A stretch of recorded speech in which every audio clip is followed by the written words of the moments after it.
Eu sou o jornalista Manuel Sá, represento a revista Visibilidade, o jornal Folha Gospel, veículo estes de comunicação, defensor da diversidade por uma sociedade mais justa, do Gênesis ao gênero. Esse é o papel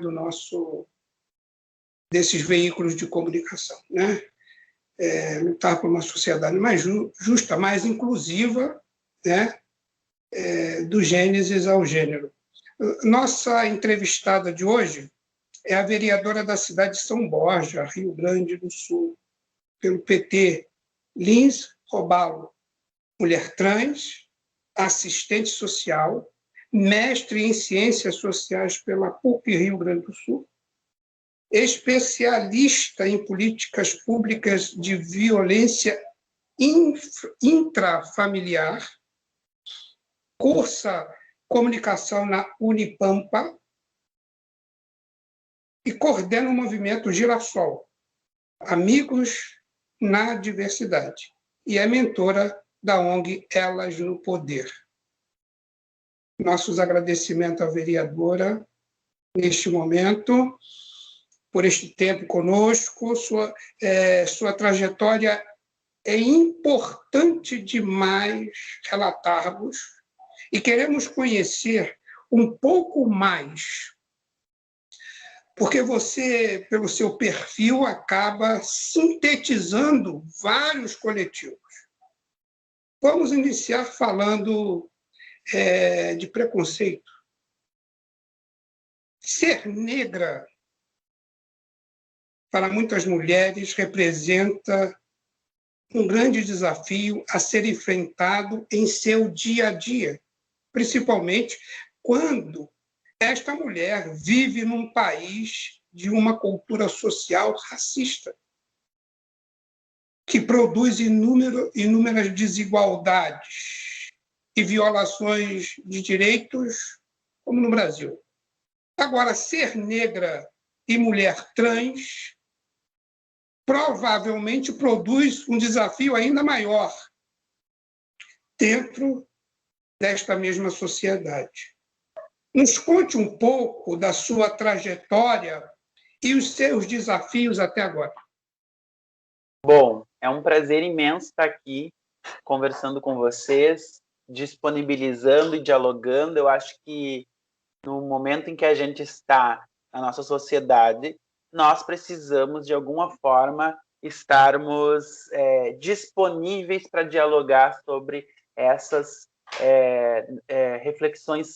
reflexões tão emergenciais da pauta racial, da pauta cultural e das pautas da diversidade. Bom, a minha trajetória, ela surge da existência de um movimento social LGBTQIA+, na cidade de São Borja. Há mais de 14 anos, a minha mãe foi a fundadora da Girassol Amigos na Diversidade, e mais ou menos há uns 8 anos eu sou uma das coordenadoras, né, quando a minha mãe sai da presidência da Girassol. Então, nós constituímos coordenações gerais dentro da Girassol, onde nós temos 10 coordenadores e uma coordenação geral. Esse processo de coordenações faz com que a gente comece a refletir sobre processos democráticos de decisão. Então, a Girassol, enquanto instituição, ela atua fortemente nessas questões. Como que a gente toma essas decisões coletivas? Como que a gente pensa nos impactos da vida coletiva das pessoas LGBTQIA+, que a gente está atuando, fazendo frente de defesa? E como a gente constitui esses projetos, esses programas, essa reflexão crítica, esse processo de sentar e dialogar com o Executivo Municipal. Muito antes de nós pensarmos no processo político e ocupar esse espaço político pela via partidária, nós já o fazíamos pela via social, entendendo a nossa importância, por exemplo, no controle social, onde nós temos uma das nossas coordenadoras é conselheira estadual LGBT, outros coordenadores são conselheiros de saúde, conselheiros do direito da mulher, conselheiros da educação no município, e a gente já trabalhava numa perspectiva de levar demandas e pautas para o executivo municipal e dialogar sobre a necessidade dessa criação dessas políticas públicas. Em 2016, foi o primeiro momento em que nós pensamos a importância da via política partidária para que a gente pudesse, então, ocupar um outro espaço de relevância dentro do contexto social político local. A Girassol já tinha aí mais ou menos 10 anos de ações funcionando constantemente, e naquele momento nós, ao pensar essa importância de ocupar esse espaço, nós também pensamos que seria maior nós pensarmos as estratégias dessa ocupação, de estar nesse lugar. Sim. Então, não concorremos naquele período e decidimos, bom, então, se essa é uma vontade que surgiu nesse período, então vamos sentar, vamos amadurecer isso, vamos nos qualificar para que a gente possa constituir isso de forma mais madura e mais estratégica. Fomos para as formações. Eu fiz uma formação na RAPES, que é uma rede que existe em São Paulo, né? Uma rede de incidência política, né? Que fala sobre sustentabilidade política e incidência política no Brasil. Eu fiz uma formação também no Acredito, né? Que é uma outra rede que trabalha com essas questões políticas partidárias. A Rafaela, que é a minha chefe de gabinete, fez a formação dela no Vote LGBT, na Escola Latino-Americana de Política, e também fizemos em conjunta as duas no Elas por Elas, no Elas no Poder, né? A nossa formação, e nos tornamos aí uma das articuladoras do Elas no Poder a nível nacional. Depois dessas formações, nós fizemos o caminho da qualificação.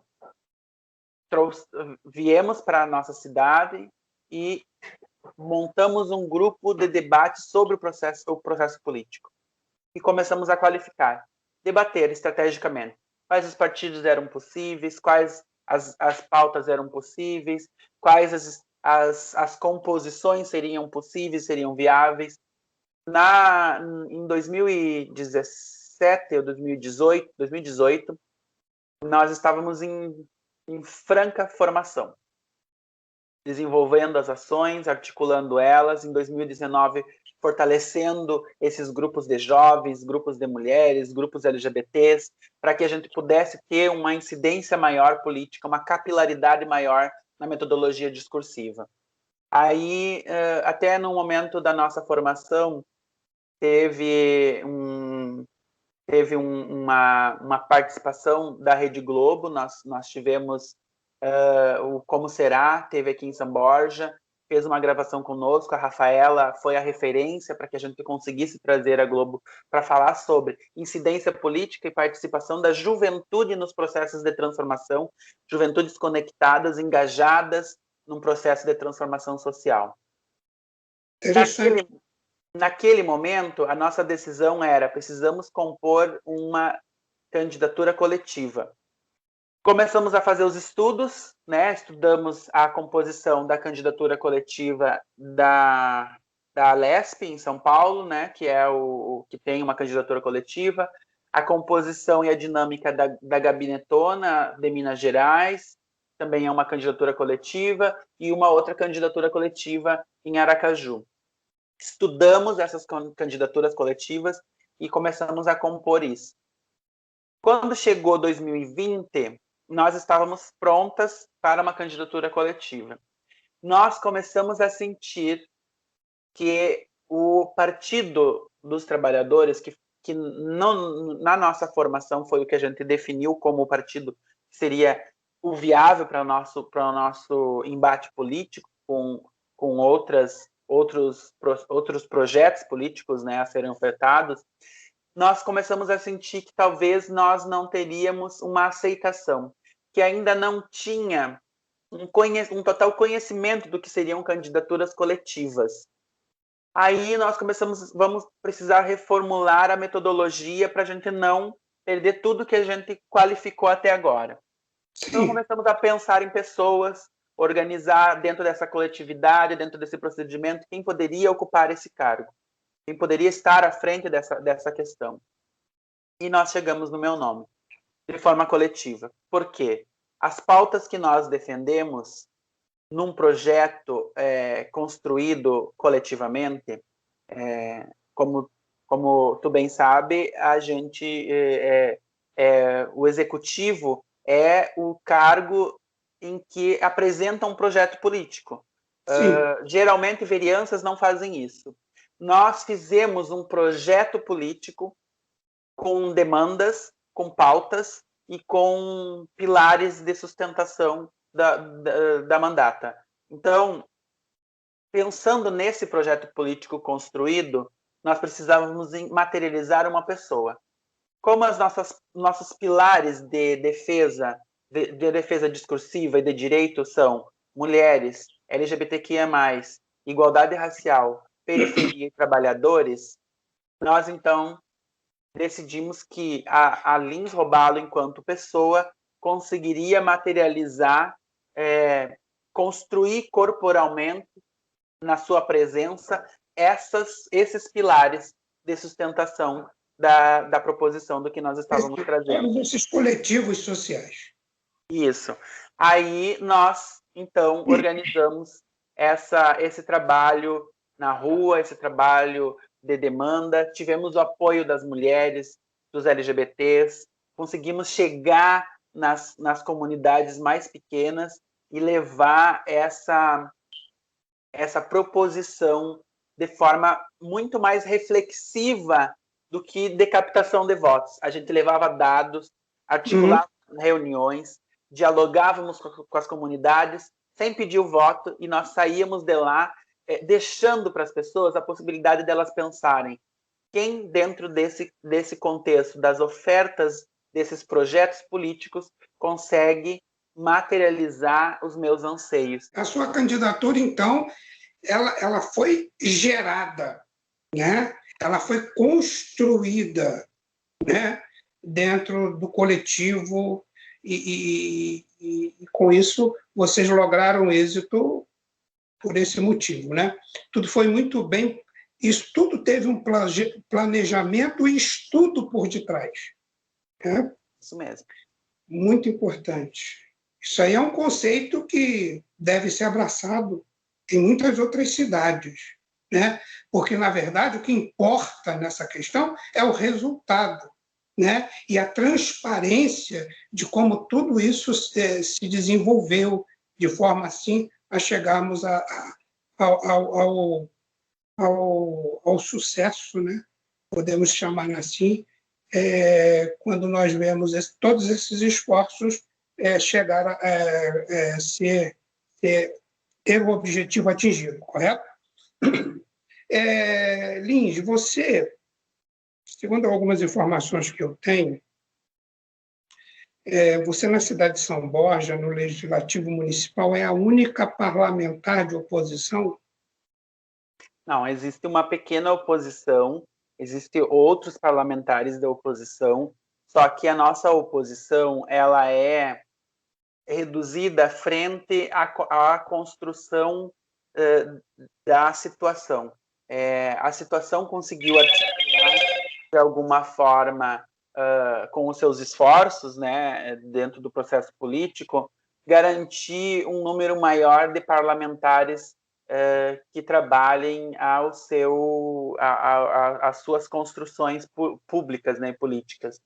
Então, o partido da situação tem 8 vereadores e mais 2 vereadores da base aliada. Então, obviamente, numa Câmara de Vereadores com 15, eles têm mais do que 50% dos votos necessários para tomar essas decisões. Sim. O que impacta no processo democrático. Infelizmente, a população não consegue perceber esse processo nessa metodologia, né? Porque realmente, quando não há uma balança que não pende só para um lado, Sim. os processos de ter que sentar e negociar, sentar e dialogar, sentar e debater são mais frequentes e talvez mais necessários. Quando apenas um partido detém maior parte dos votos, ele não sente a necessidade de sentar com a oposição. Ele trabalha ao seu interesse, inclusive nos processos de derrubar a oposição. Eu Sim. sou um fato concreto, né, um fato concreto desse processo todo é que eu sou a única vereadora negra, né, a única pessoa negra da Câmara dentre os vereadores, a única mulher dentre todos os vereadores e Você é a única mulher. a Você, única mulher. você foi a primeira, então você foi a primeira mulher eleita na cidade de São Borja. Não, já tivemos outras mulheres Sim, eleitas de outros partidos. Eu sou a primeira mulher negra eleita na nossa cidade. sim, Nunca sim. Okay. tivemos uma vereadora negra na cidade e eu sou a única vereadora, eu sou a única bancada do PT, né? Então, Uhum. obviamente, dentro da oposição, eu ainda sou uma minoria, né? Porque é uma bancada única, mas que tem se esforçado para pautar, sim, sempre questões que falem sobre a necessidade da gente dialogar sobre os espectros sociais, a urgência e emergência de assuntos invisíveis à grande maioria, né? Você é a única mulher. A única parlamentar. Quantos habitantes tem a cidade de São Borja? A cidade de São Borja tem hoje 60 mil habitantes e alguma coisa, mas não chega a ser bem 61 mil habitantes. Né? Uhum. Ela é uma cidade de médio porte, ela está na fronteira oeste do estado do Rio Grande do Sul, faz fronteira com a Argentina. É uma cidade que tem como economia principal a questão do agronegócio, né? Então, nós temos grandes arrozeiros aqui na nossa região, grandes também produtores rurais, né? E algumas indústrias que atuam a nível nacional estão aqui na nossa cidade também. E essas questões também impactam no processo geral até de como a cidade toma suas decisões políticas, né? Quando a gente diz que existe uma pequena parcela populacional que detém um grande valor econômico do PIB local, Uhum. isso impacta no processo político também, né? Mas São Borja, ela não tem aqueles problemas crônicos das grandes cidades, por exemplo, periferia, grandes zonas de periferia, etc. E tal, ou tem? Não, a gente não tem favelas, né? Essas situações de favelamento, mas a gente tem periferias. O que a gente percebe nos nossos estudos, quando a gente antes do processo político, é que 89% da nossa população de alguma forma está em zona periférica, né? Existe um miolo central que é o centro da cidade, que é onde estão as empresas, o comércio local e algumas famílias que detêm certo poder aquisitivo, e depois no seu entorno desse miolo central, todas as extremidades da cidade que a gente considera, de alguma forma, independente da composição, claro, algumas mais precarizadas, outras menos precarizadas, mas que também estão em situação de periferia, né? Estão fora desse raio central onde gera a economia local. Lins, você foi muito noticiada na imprensa nacional em virtude de algumas perseguições, ações que foram tomadas contra você por companheiros parlamentares, né, lá da Câmara de São Borja.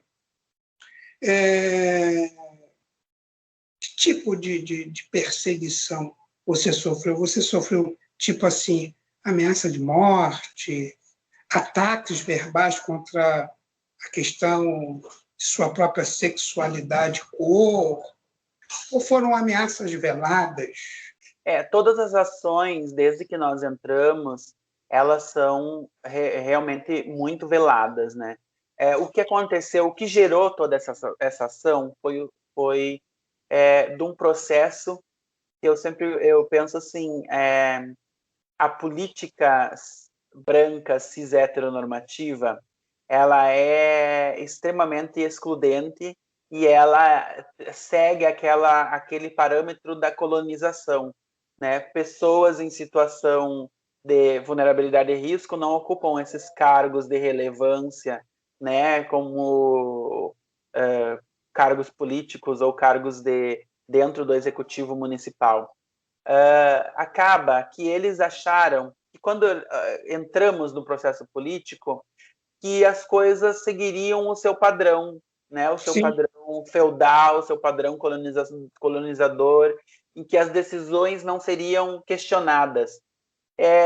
Eles, quando nós entramos no ano legislativo, teve a eleição da mesa da presidência, e o partido que tem o maior número de colegas legisladores, que é o Progressistas, fez uma mesa diretiva, uma mesa da presidência só com colegas do mesmo partido. O presidente, o vice-presidente, o secretário, o tesoureiro, todos do mesmo partido. Isso fere o princípio da multiplicidade partidária e, consecutivamente, fere o princípio da democracia. Correto. Então, o PT, o gabinete, nosso gabinete, conjuntamente com a presidência do Partido dos Trabalhadores e com o apoio da oposição do PDT, que é a oposição que está conosco, entramos com um processo judicial questionando esse regime não democrático em que um único partido ocupa todos os lugares e não abre espaço para que outras reflexões críticas e políticas estejam presentes na mesa da presidência. E conseguimos derrubar judicialmente a mesa. Automaticamente, eles precisaram fazer uma nova eleição. E ao fazer essa nova eleição, claro, eles colocaram a sua base aliada, que é o PTB e o PSD.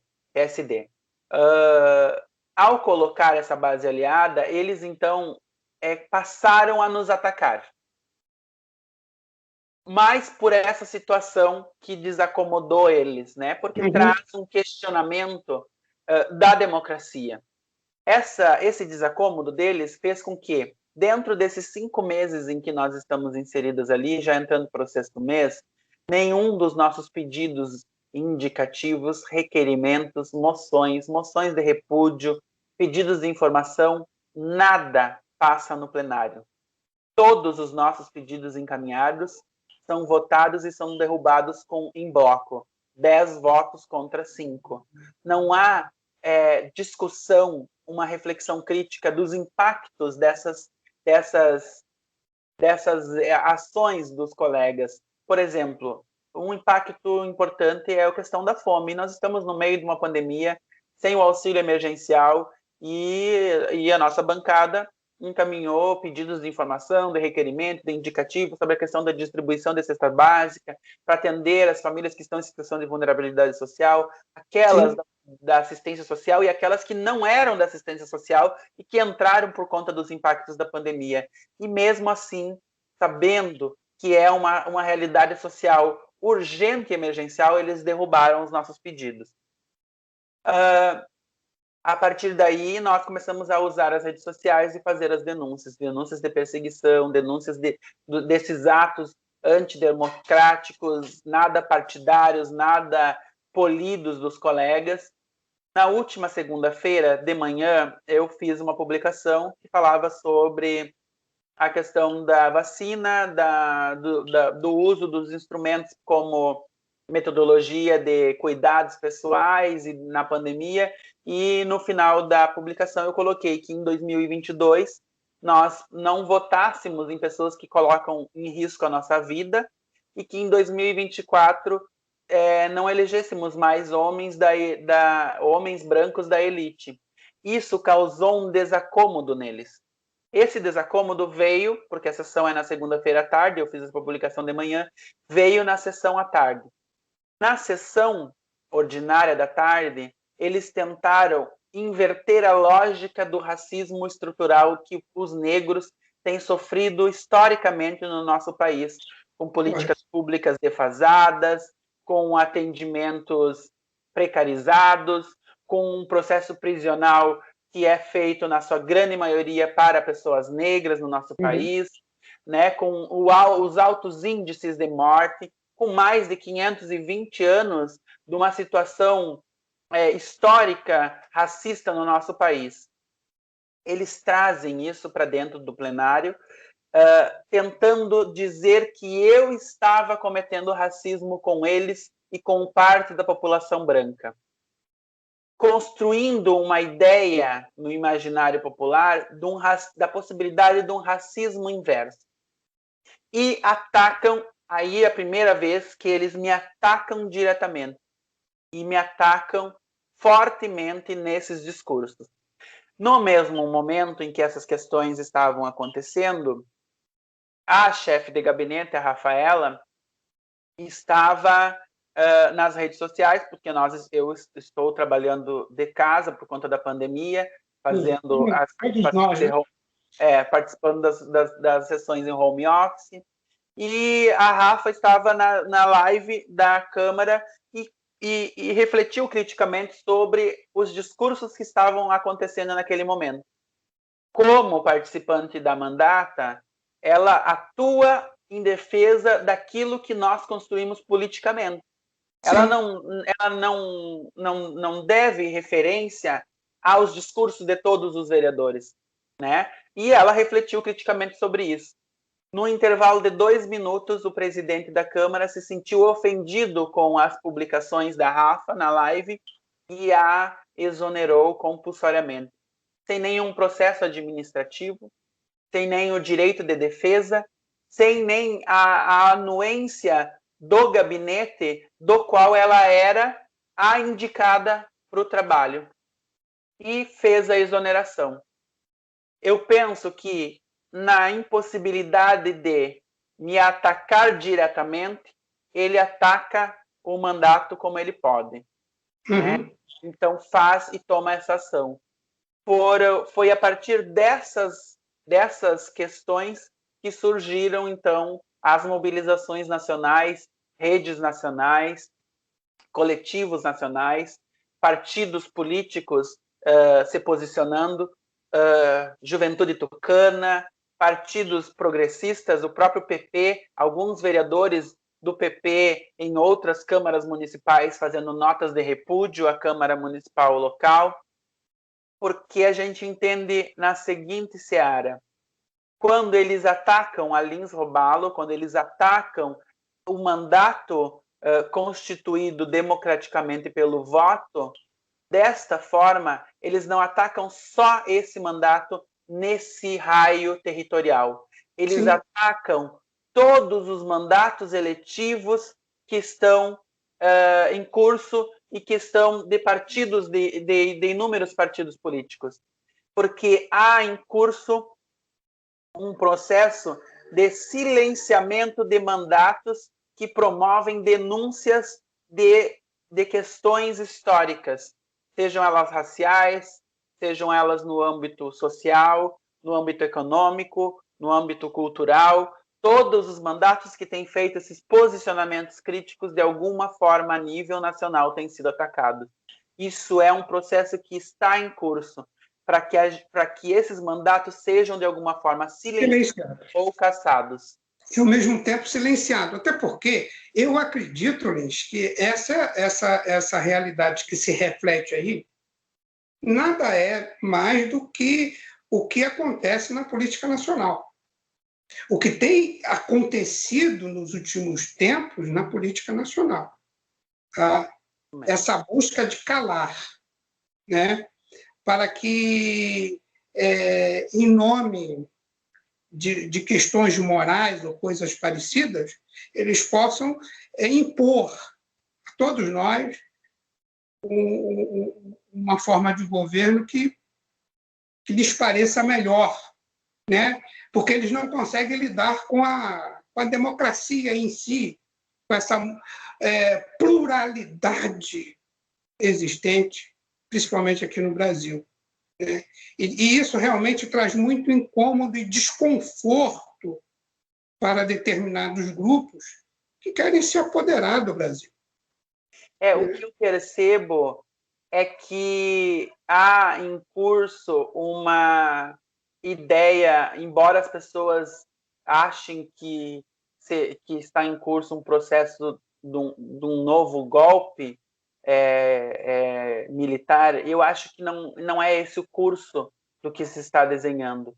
Na realidade, eu acho que está sendo desenhado um desejo de uma retomada de uma construção de mandatos permanentes dentro do espectro político e da reconstrução do que seriam as capitanias hereditárias. Alguém decide quem comanda naquele lugar. Exatamente. Nós temos visto isso. Tipo assim, os biônicos, né, da ditadura, os governadores e prefeitos, etc. E tal. Lins, muito obrigado. Foi muito esclarecedor esse bate-papo que nós tivemos. Quero lhe dizer que somos sensíveis à sua luta. Iremos acompanhar também este caso por meio de sua assessoria, né? E, com certeza, todos os seus direitos que venham ter sido violados serão restituídos por força da aplicação da lei assegurada pela nossa Constituição. Então, nós temos aí esse acompanhamento sistemático da imprensa que faz a diferença, né? que faz com que a sociedade venha se despertar. É justamente aquilo que você falou. Está em andamento, em curso, algo que busca trazer uma realidade feudal, né? Para os nossos dias atuais, né? Eu reservo, nesse momento, o espaço para que você possa se expressar quando achar por bem, através dos nossos sites e das nossas redes sociais, e registro os meus agradecimentos, né, a você pelo tempo que você nos disponibilizou, e vamos à luta. Grata eu, muito grata pelo convite, pela conversa. Eu acho que no momento em que nós estamos vivendo, a comunicação séria, responsável, tem um espaço necessário para que a verdade seja sempre evidenciada, né? Então, a gente precisa sempre da comunicação para que as coisas não aconteçam na surdina e não fiquem no esquecimento, né? Porque senão a gente acaba perdendo o mais importante desse processo, que são as vidas, né? Como temos visto, né?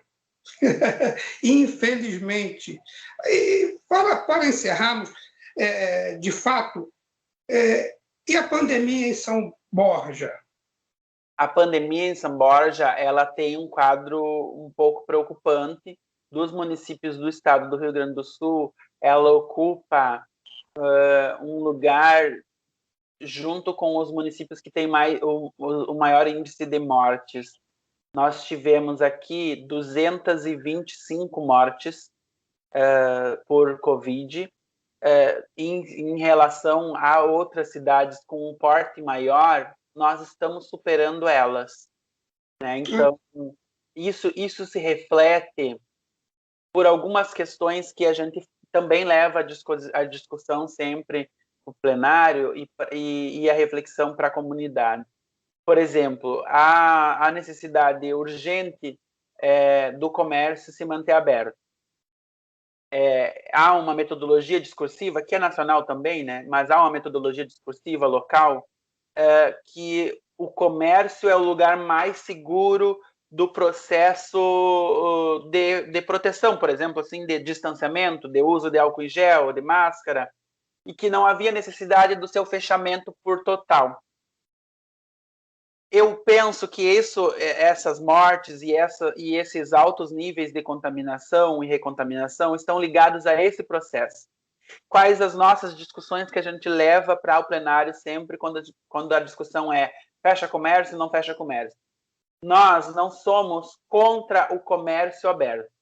A gente entende que o comércio, de alguma forma, está para famílias de trabalhadores, assim Sim. como para os comerciários, um espaço de necessidade da renda. A gente entende isso. O que a gente discute é a estrutura que antes do comércio estar aberto. Eu não posso querer que o comércio esteja aberto e não pensar essa estrutura antes. Por exemplo, transporte público. No comércio, o uso do álcool em gel, a máscara, o distanciamento é uma realidade.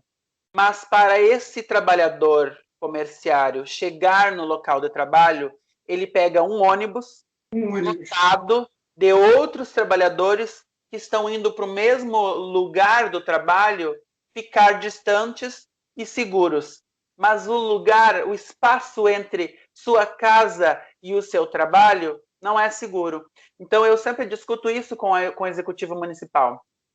Se nós queremos a garantia de um comércio aberto que realmente dê segurança, como de fato é o discurso deles, nós temos que ter uma malha de ônibus e rede de transporte público maior, com mais oferta para que os ônibus possam reduzir a quantidade de passageiros e assim não botar em risco a vida de quem está indo trabalhar.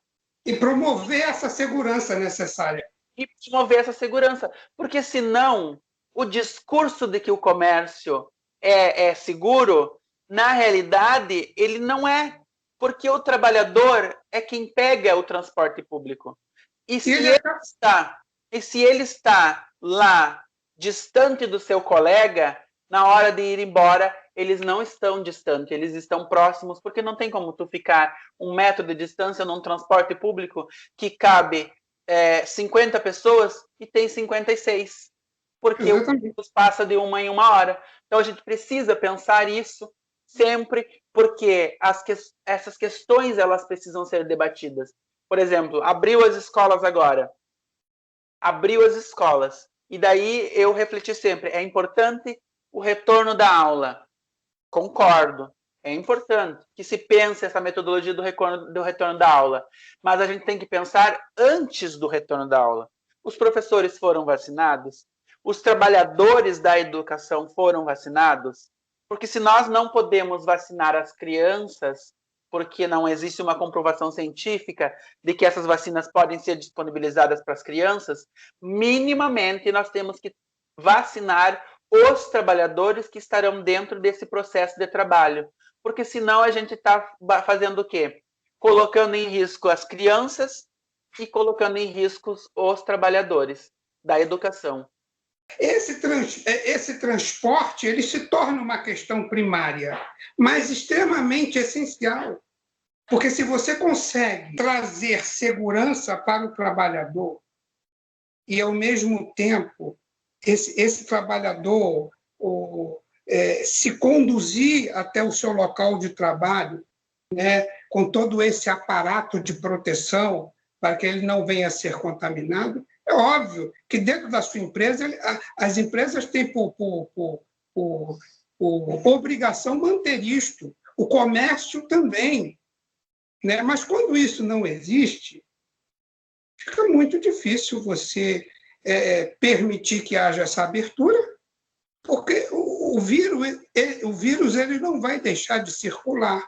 Pelo contrário, ele deixa de circular, um exemplo, no centro da cidade, porque o comércio está bem preparado para receber, etc. e tal. Mas o transporte coletivo?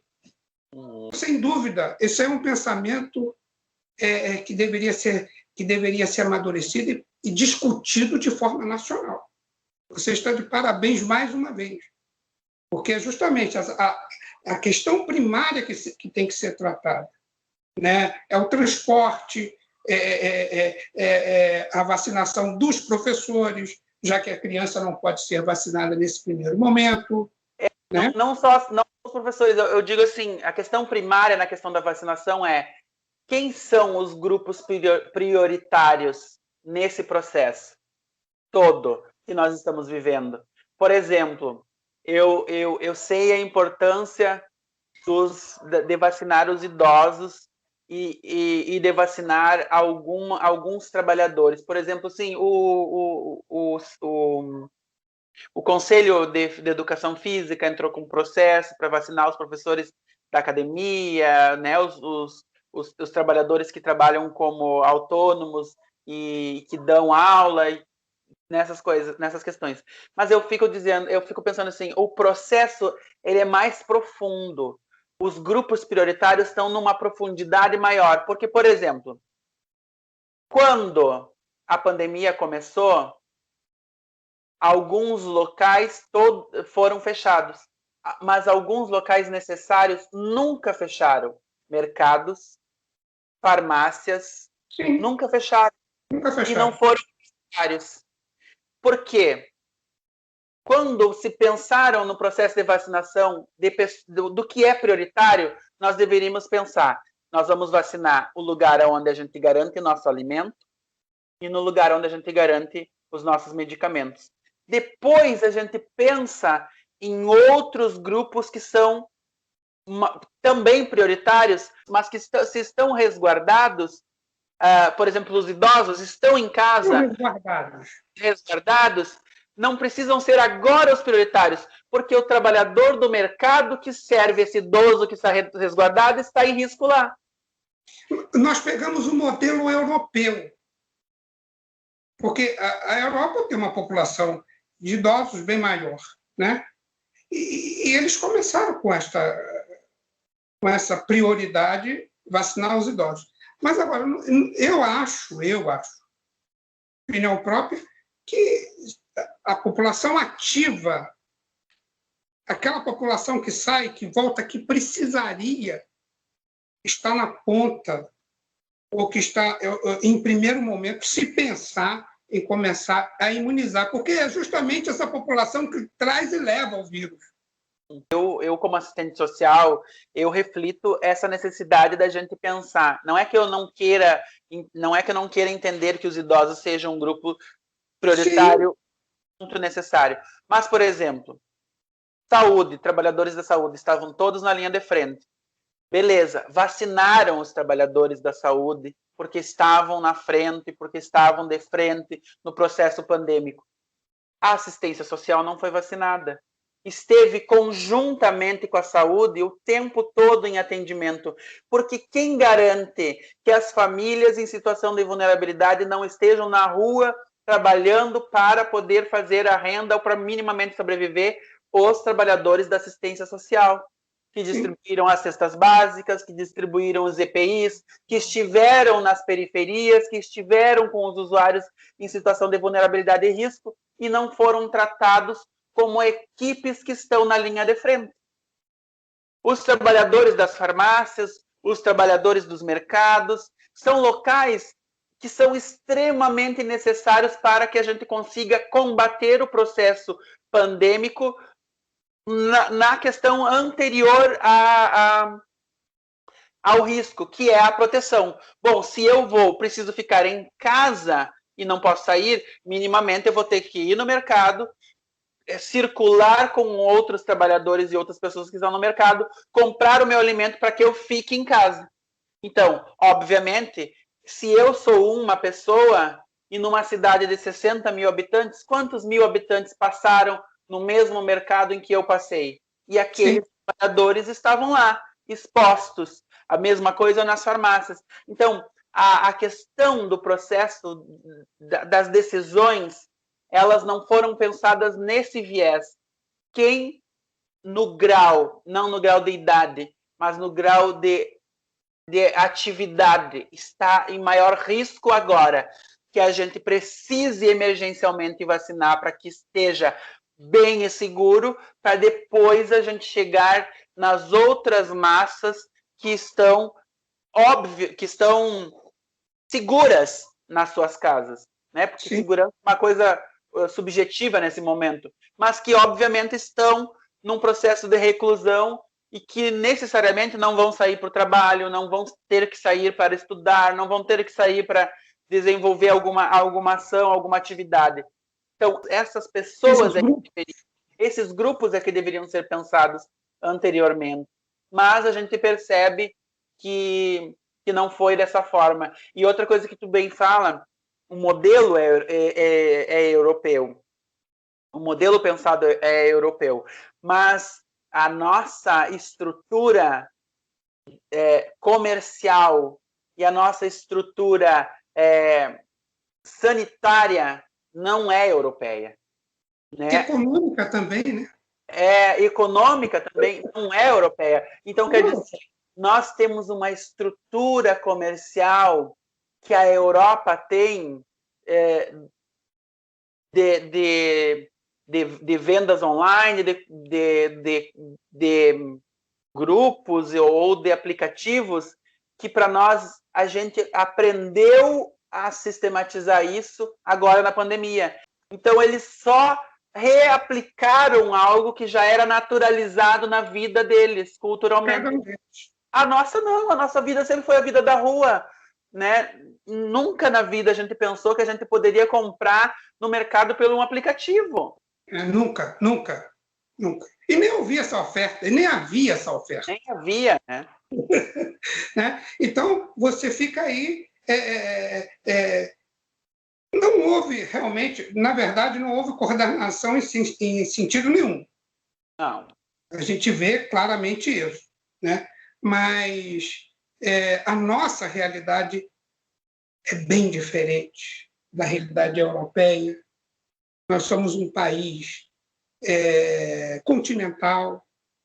Eu acredito, se nós tivéssemos o mesmo tamanho, por exemplo, que a Inglaterra, teríamos um número até maior de mortes, com essa política que eles implementaram aqui em combate à pandemia. Né? Então, quer dizer, esse sempre foi o meu pensamento. Né? Porque não que os idosos, as pessoas de mais idade, não necessitem, é óbvio que necessitam.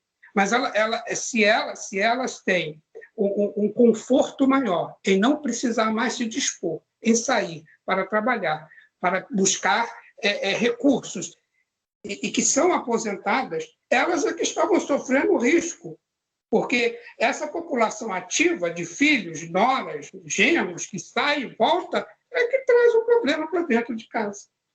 Não é verdade? Ninhos, obrigado.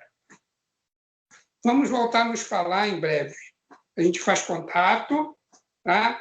E a gente vai dar por encerrado nesse primeiro momento, mas iremos conversar mais vezes e gostaria muito de contar com você em outros bate-papos como este. Que bom, fico feliz. Vamos sim. Tá? Um forte abraço para você, querido.